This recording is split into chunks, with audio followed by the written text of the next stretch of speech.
Persatuan Wartawan Indonesia PWI Aceh Barat melakukan tausiah dan zikir bersama untuk wartawan yang terkena musibah tsunami 2004 lalu. Tausiah di Balai Masjid Bagus Jati Suami Rabu Kecamatan Johan Pahlawan Kabupaten Aceh Barat, Minggu 25/12.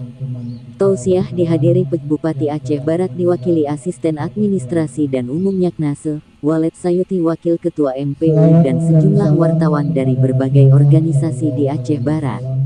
Tausiah langsung disampaikan Wakil Ketua MPU Aceh Barat Walet Sayuti. Ketua PWI Aceh Barat Sadul Bahri menjelaskan, wartawan yang meninggal di Aceh Barat pada tahun lalu meninggalkan bekas pada kita, dan sejumlah wartawan atau jurnalis di Aceh Barat yang meninggal pada saat angkutan yang dekat dengan laut.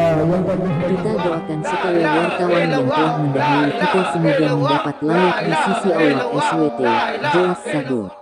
Yang saja sederhana datang apa